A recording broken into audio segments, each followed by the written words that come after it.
asalaamaaleykum te nag dañ leen bëgg a teral ci benn tukki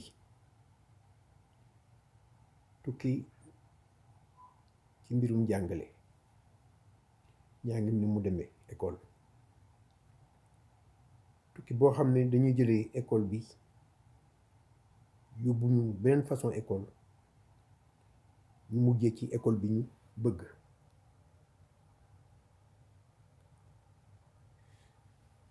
Bu fekkente ne ñu waxtaan affaire njàngale mi am ci ay débat wéccu xalaat xool mu mel résultat yi mu am walla mu ñàkk ko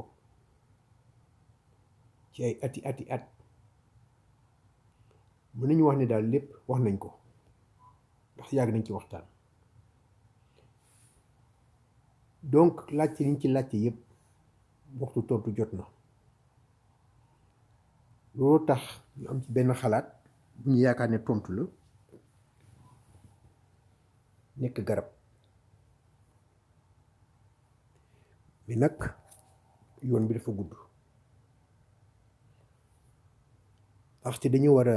jël ay façon yoo xam ne mën nañu wax ne daal kenn mësu ko def donc dañ koy essayer ci tamit dañu bëgg li ñuy def yépp ñu jëmale ko ci ñu tuuti ñi diggante juróom-benni at fukki at ak ñaar ci dañ ko bëgg tàmbali ndànk xëy ñu jël ay écoles yu bëgg bokk ñëw def ko bu tuuti ñu seet résultat bi ni muy demee.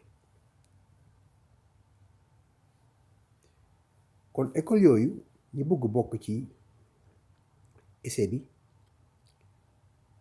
dañuy def ay classes yoo xam ne dafay ànd ak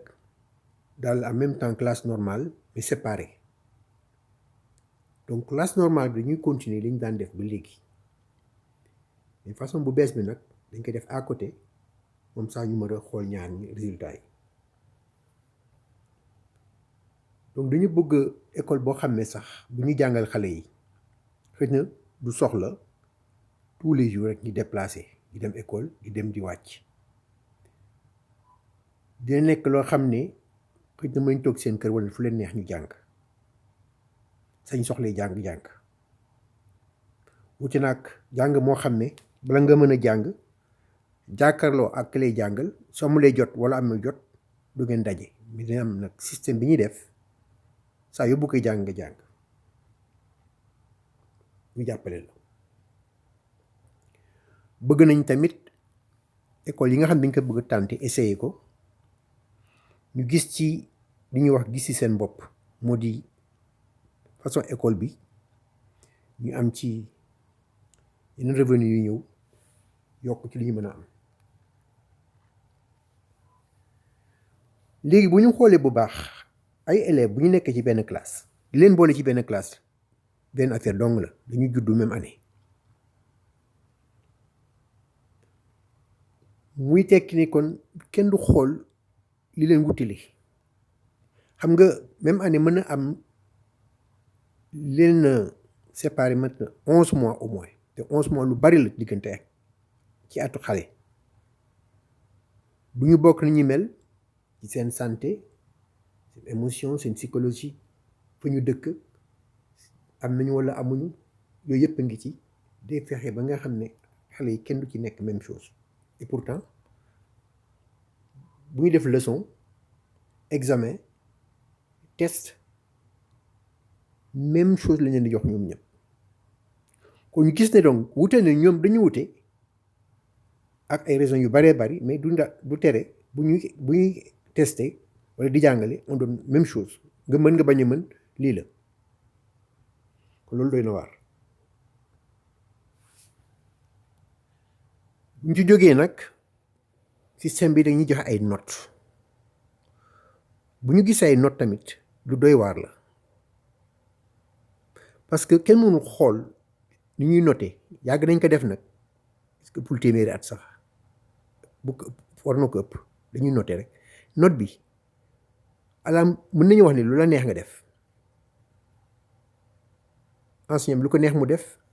mu ne man note bi laa joxe question bi nangami point la pourquoi 6 points pourquoi pas 3 pourquoi pas 10 lu ko neex moom l'essentiel daal total bi nekk sur 20 comme ça ñu may jox 12 sur 20 14 sur 20 15 sur 20 yaa xam bu ñu jógee foofu pour xam dara ngay passé wala da ngay redoubler wala ñu lay dàq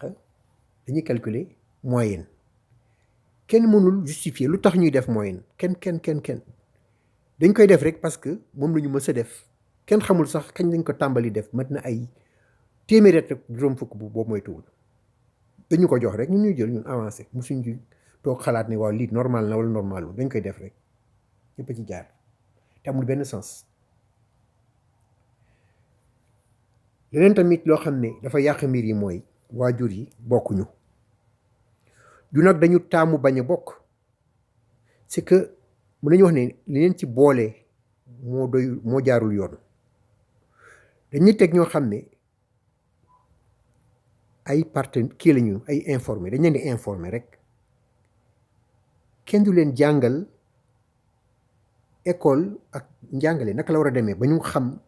liggéey bi ni muy demee sax la ci nekk ci biir xamuñu ko bulletin rek lañ leen di jox nit ki de am na moyenne lii note bi lii la fii peut mieux faire loolu rek lañ leen di jox loolu dong la ñu am ak xëj na ay réunion parents d'élèves yoo xam ne boo amulee jot parce que soxla dañu bari doo mën a dem kenn du fa nekk te bu ñu paree c'est pas évident que parents yi ñëwul jox leen ne réunion bi de lii ak lii moo fa amoon gëmuma ko fekk loolu am na tamit tant mieux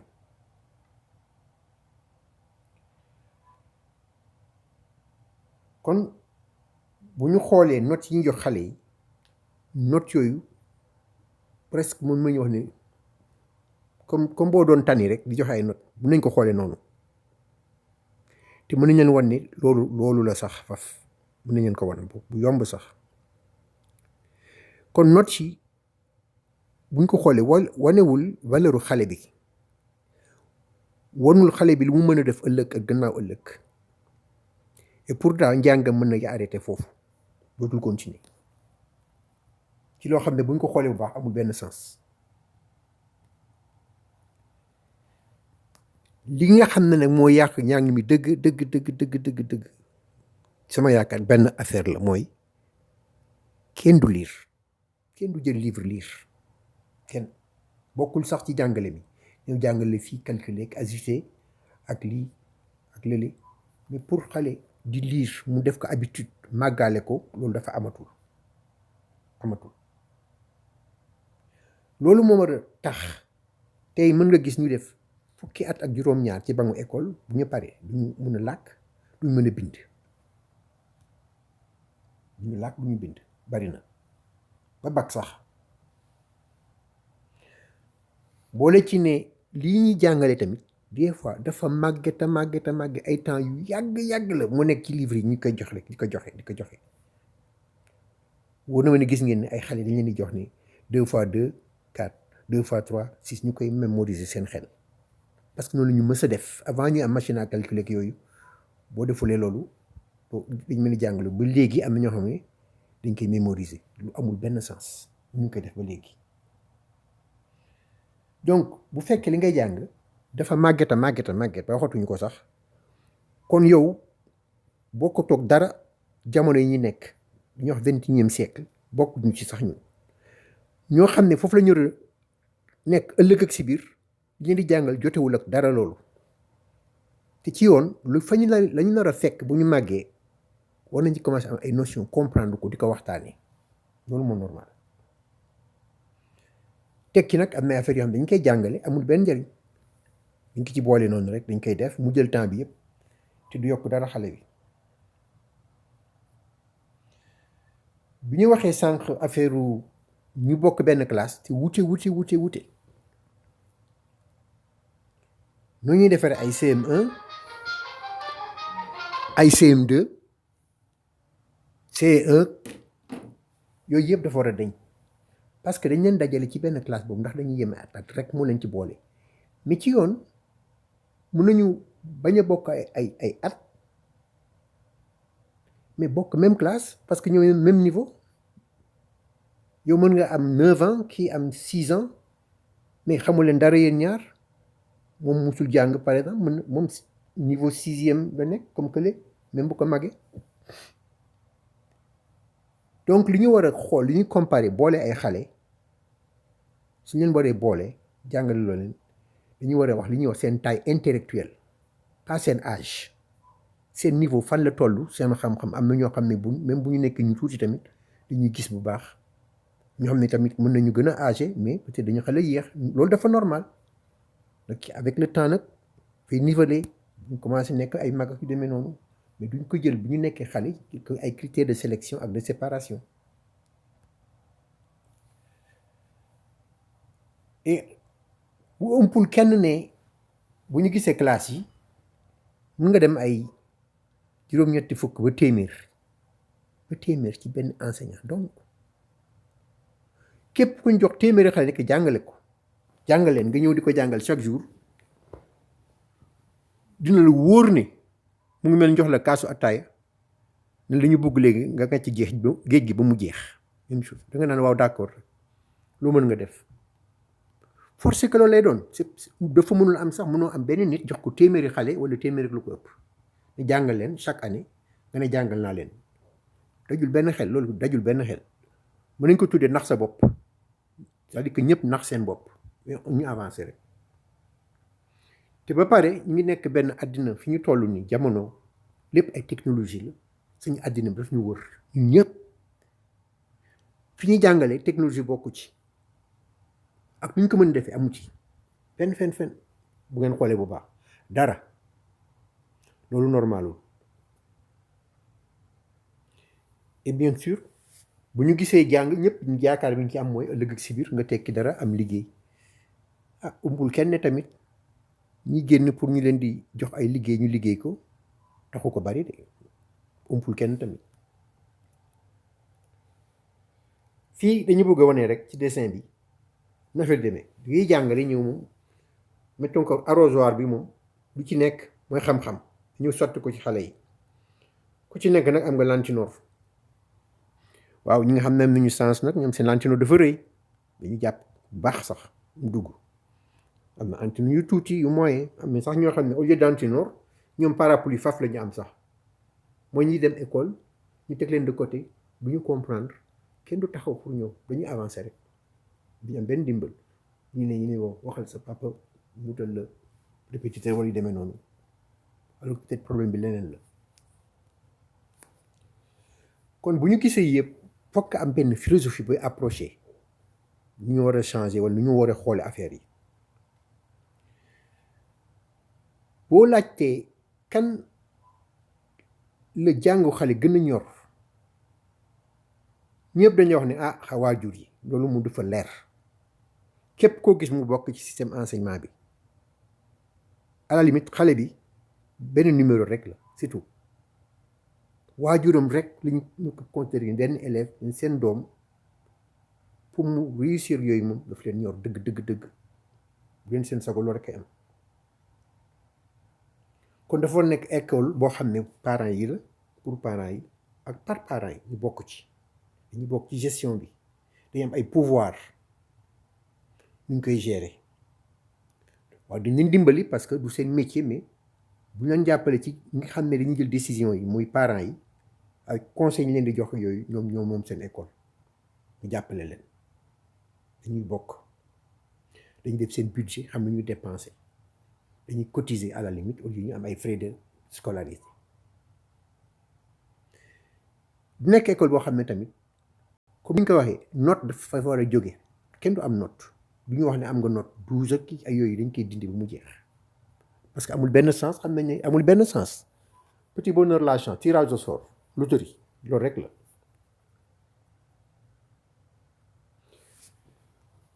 comme xale yi dañu wute ñoom ñëpp tamit li leen di jàngal dañuy fexe ba ku ci nekk dañuy jox benn niveau boo xam ne foofu nga commencé ñu jàppale la foofu kële bu gën a gaaw ñu jàppale ko foofu ngeen dem ku nekk ak sa vitesse parce que da ngeen wute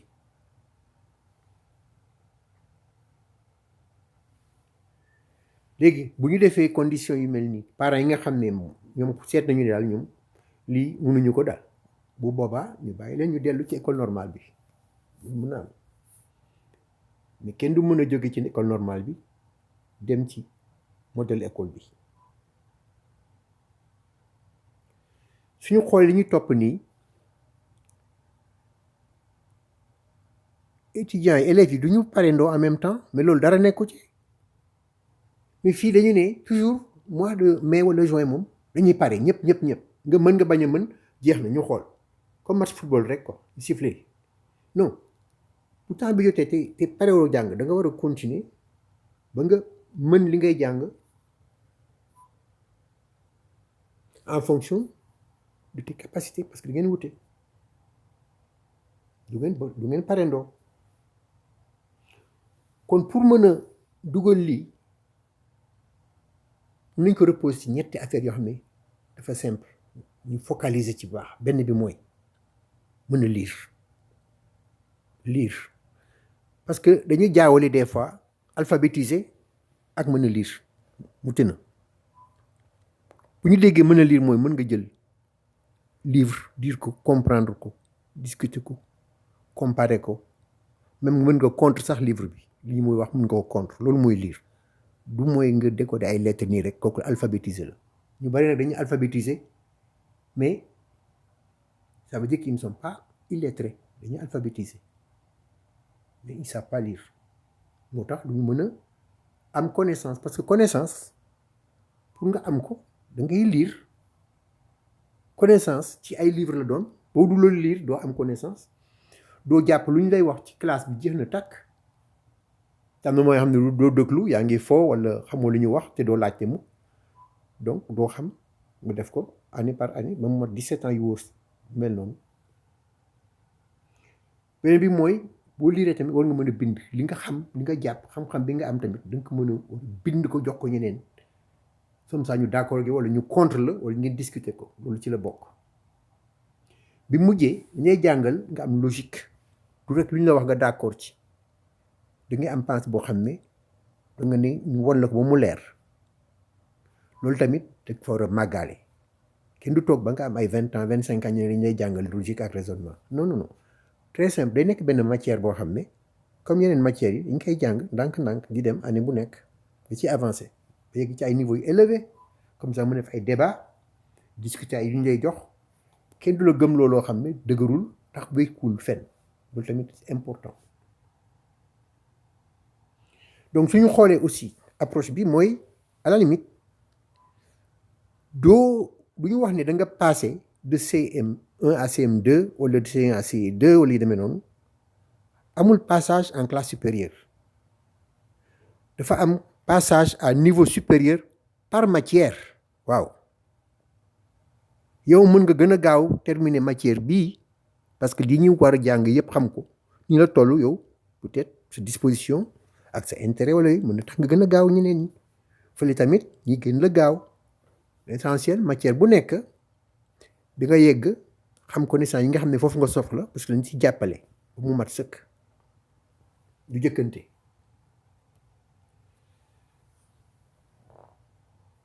kon mooy jàngalewaat bu fekkee danga ko war a def parce que doo jàngale rek nit ki xam yëpp ci saa si loolu mënul am wala c'est rare mais soo xamulee amul benn connaissance benn conséquence comme tu es puni parce que tu as une mauvaise note voilà demal sa parent ngeen ne ko yow sa note bi baaxul xale yi des fois dañuy kii dribbler parents yi dañuy nëbb bulletin bi ne xaj bi moo ko lekk wala muus bi moo ko yóbbu je ne sais pas wala dama ko fàtte non boo xamulee warul am conséquence bu dul dañ lay jàngalaat loolu moo normal parce que su fekkee da nga koy jàngale dañu yaakaar ne am na importance donc su fekkee am na importance su ko xamulee da nga ko war a jàngalaat doo ko bàyyi mu continuer ak lacune boobu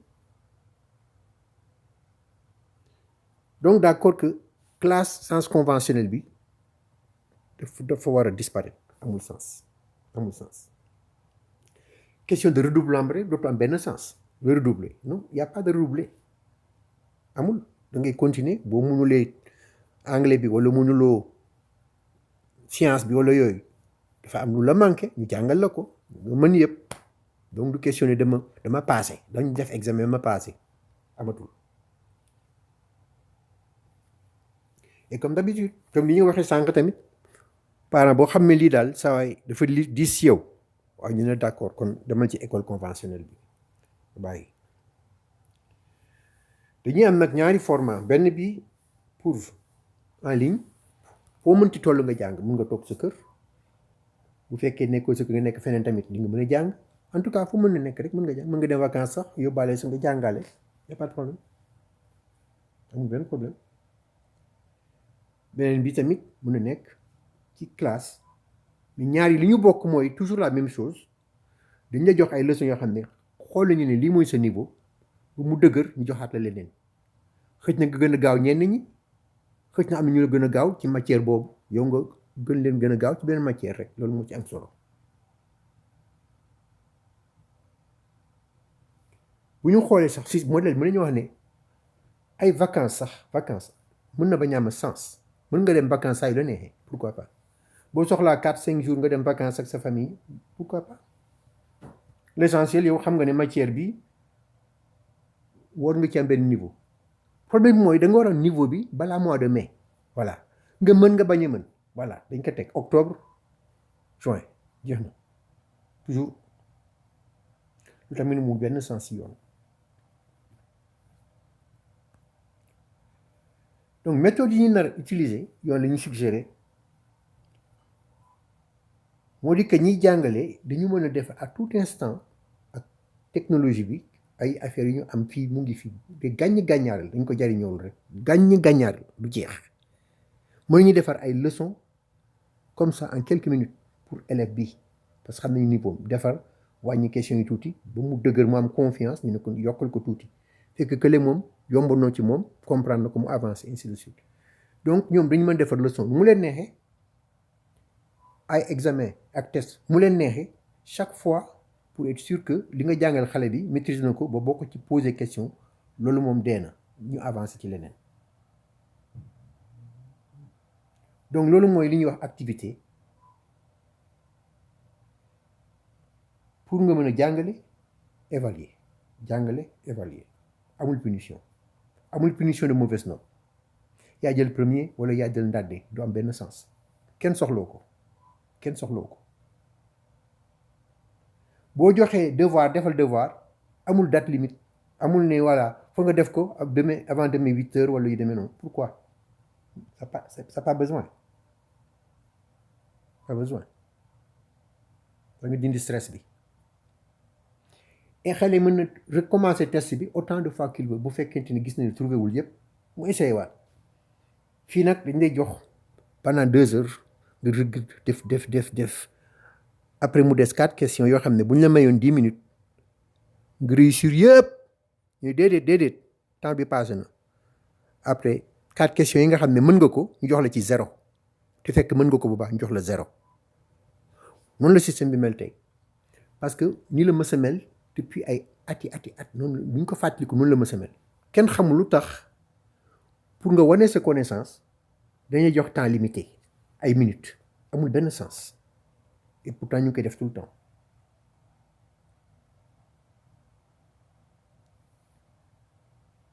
et beneen affaire aussi normalement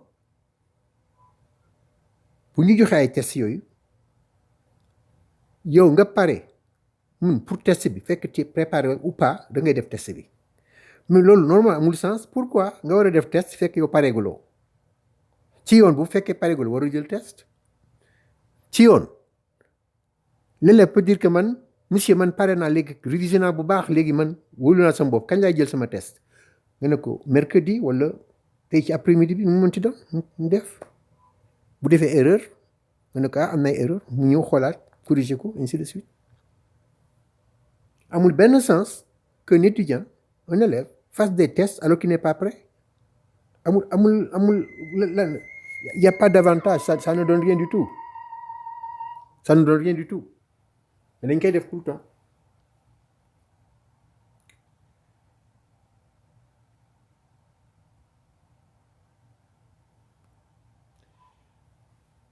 léegi programme bi ci boppam moom comme ni ñu ko waxee dafay reposer ci certaines choses en tout cas rédaction de documents lus des activités de logique raisonnement technologie ñu war a waxtaane technologie la ñu nar a fekk ëllëg si bi dañ ko war a waxtaane war nañu xam ne ñoom bu ñu màggee ay oto yu amul chauffeur ñoo fiy nekk bu ñu màggee du ñu gis oto buy daw ak essence bu ñu màggee yeneen affaire la waxuñu nekk ci ay expert mais au moins mën nañ ko waxtaane loolu dafa war a sëb naaw léegi dañ ko war a commencer di waxtaane activité di dugal yu mel noonu seen bopp ñu xam ne mën nañ jël ay lu tuuti galaxtaan def ko ci biiru yóor di opérer te mën nga nekk fële ay milliers de kilomètres di opérer yu demee noonu nañu seet ni ñu koy waxee xale yi ñu bokk ci dañuy am benn attitude technologique une culture technologique ñu am bon religion pour ñuy intéressé mu nekk extra optionnel mais suivant même procédé d'ailleurs c'est très simple li ñu wax nii yëpp ñuy jàngalee alxuraan ak islam même chose islam amul moyenne amul redoublé amul dàq kenn du dàq kenn bu ñuy jàng alxuraan mémoriser boobu mémoriser bu ne demal jàngaat tuuti après nga ñëw ma xoolaat loolu la oustaz bi da wax mais kenn lu wax ne amuloo moyenne doo passé amatoo moyenne ñu ne dàq nañ la dootoo defati islam c'est fini dajul xel donc modèle lu jàngale alxuraan bi ku ko adopté woon topp ko du gisuma beneen système bu gën a dëgër boobu pour joxe xam-xam nit mu avancer toute sa vie boo xam ne tant que yaa ngi ci bëgg gis du ngay continuer noonu la war a mel bu ñu ko xoolaatee tamit mën nañu seet ndax ay élèves mën nañu préparer ay cours wala ay tests pour yeneen élèves parce que loolu am na avantage d'abord yi gën a dëgëral seen xam-xam parce que boo waree jàngal keneen da ngay préparer bu baax ba pare tamit mën na peut-être dimbali kiy jàngale nga am ku la jàppale jàngal ñi nga xam ne peut-être ñoo gën a faible mais ñii mën nañ leen dimbali yow nga mën a concentrer ci yeneen cas yu demee noonu en tant qu'enseignant te ni ñuy defee activités yi ni ñu fexee ba nga xam ne bés bu yàlla sàkk xale yi dañuy lire normalement bés bu yàlla sàkk dañu war a lire kon leçon yi ñuy def géographie wala science wala yaa xam dañuy def ba nga xam ne texte leçon boobu ñoom loo xam ne dañ koy lire wala ñu def ci dictée parce que na am application yoo xam ne dañuy dicter automatiquement corriger automatiquement donc boo joxee xale bi dictée bi mu toog du soxla enseignant bu taxaw di dicter après yóbbu këram sans copie ni da koy corriger su fekkee dafay jàngale ñaari classe mu def ñaari dictée mu yóbbu 200 copies à sa maison bu fekkee wàcc na fii ci pour ëllëg sa woon na préparer cours am encore teg ci bañ a fàtte tamit rapport bi mu war a bind pour directeur bi wala directrice bi pour rapport bi war a dem ministère après ñu classé ko foofu ak ñu classé ko ci ay étagère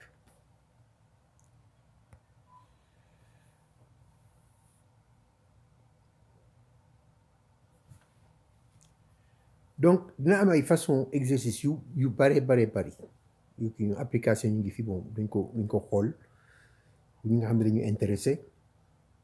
yoo xam ne mën nga jox xale bi ne ko corriger lan moo foofu fii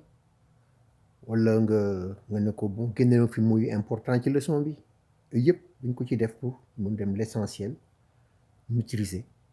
encore une fois boo mënulee ñu jàngalaat la rek mooy conséquence bi amul échec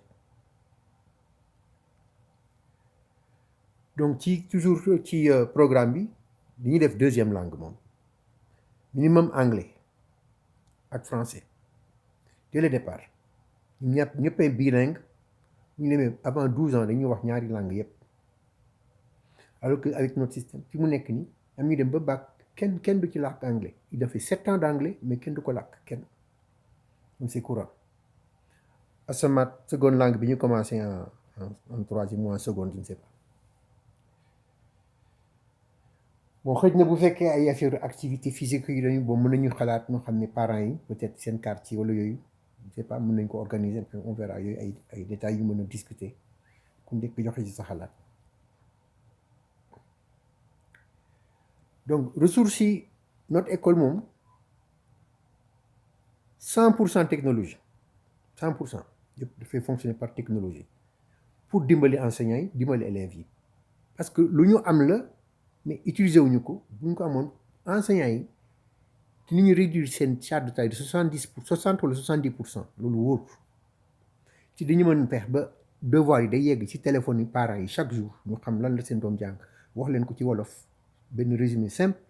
comme ça ñu am un moyen de communication entre l'enfant et les parents sur ce qu'ils sont en train de faire.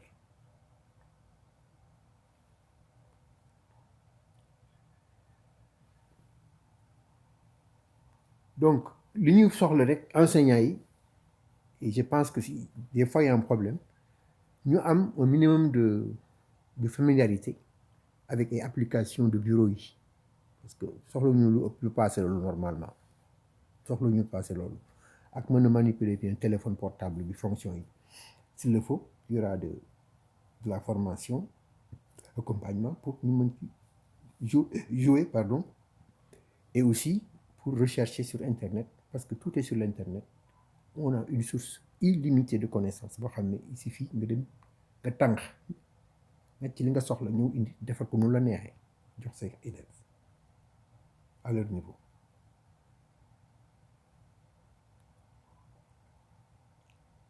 Comme ni nga ko waxee tamit dans le même sens bu fekkee dañuy bëgg ay photo mën na jël seen photo seen quartier wala seen famille boole ko ci leçon bi def discussion bi def texte bi loolu rapidement en 2-3 minutes boum nga jox ko xale bi boo ko passé par yaa xam Bluetooth wala par internet wala yaa xam tout ça c'est mu ngi ak ñun actuellement depuis des années donc il est temps ñu boole ko ci.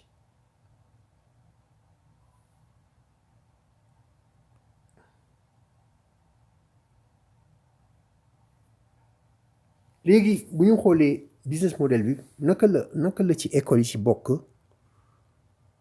pour assistance bi ñuy joxe war nañu trouver moyen pour que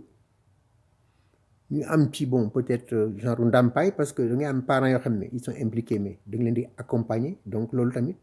parents yi nga xam ne war nañu ci am contribution boo xam ne école bi dañ koy compenser pour ça peut-être pour chaque élève ou bien pour un forfait je ne sais pas yooyu man xamaguma ci dara c'est des idées yëpp ay idées rek la ñu teg et donc bu fekkee da nga am ay gérants yi mën nañu fixer seen i tarifu bopp en fonction de leurs contraintes de leurs objectifs ñoom ñoo xam. léegi nag le point des parents les parents ñoom ñoo recruter ay enseignants seeni enseignants la ngay fay. parents yi ñooy voter seen budget yëpp bu ñu joxee recommandation ñu seet dañ koy suivre discuter ko entre eux parents yi tamit dañ leen di noter dañuy am note chaque jour dañ leen di noter application yoo xam ne dina jël données yi di nga xam chaque fois yow en tant que parent ban moyenne nga am au point de vue suivi de ton enfant boo amulee moyenne normalement ñu la war a dàq wala nga redoubler bon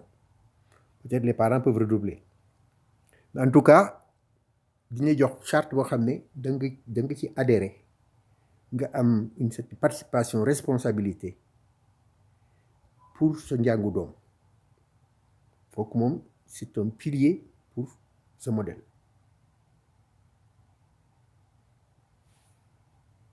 et ni nga ko waxee sànq tamit chaque jour enseignants yi mën nañu def résumé leçon bi bés benn bouton partagé mu yegg ci téléphone parents yépp bu ko neexee mu def ko wolof pour parents yi mën ko comprendre def ko bilingue lu mu mënti doon en tout cas chaque jour di nga xam sa doom mu jàng di nga ci mën a waxtaan ak moom.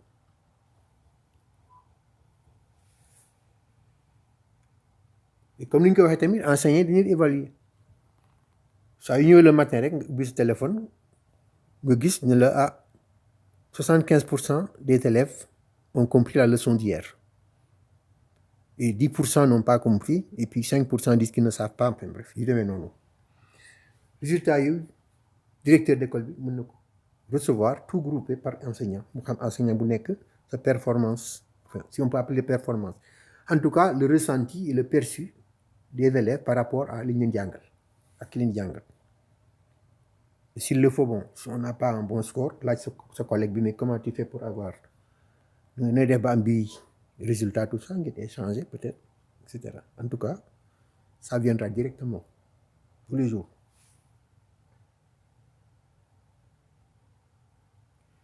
Et rôle parents yi ñaari ci gën a important yoo xam ne moom c'est le minimum bés bu yàlla sax da nga laaj sa doom lu mu jàng école waaw et bés bu yàlla sax tamit di nga ko liiral wala mu liir wala ngeen liirandoo yow nga liir sa livre moom mu liir livre am peut-être 10 15 20 minutes nga ne ko baax na suñu séance lecture pare na waaw demal tëddi wala demal reer yaa xam mais amul ñàkk 10 minutes yoo xam ne mën nga toog wala 15 yoo liir parce que bon da ngay def leneen donc jàngal ak xale bi bokk ak moom amul benn importance donc duñ ko faale loolu bokk ci moom wala ku ko bëgg a def tamit nga defee ko feneen.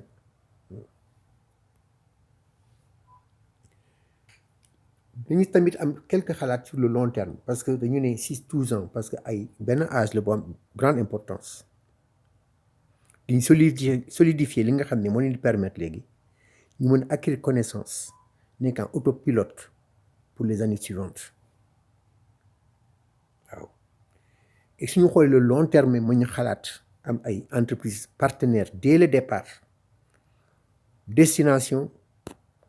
ces partenaires là ay partenaires yoo xam ne dañu leen wax ne ñun de lii connaissance yi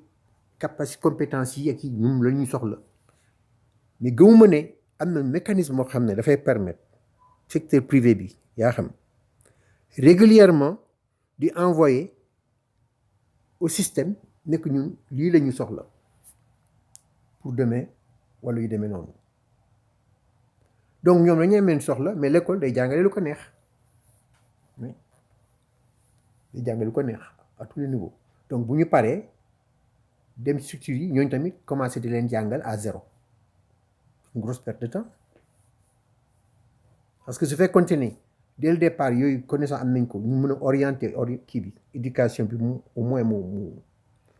nekk en droite ligne ak loolu c'est déjà un avantage pour tout le monde.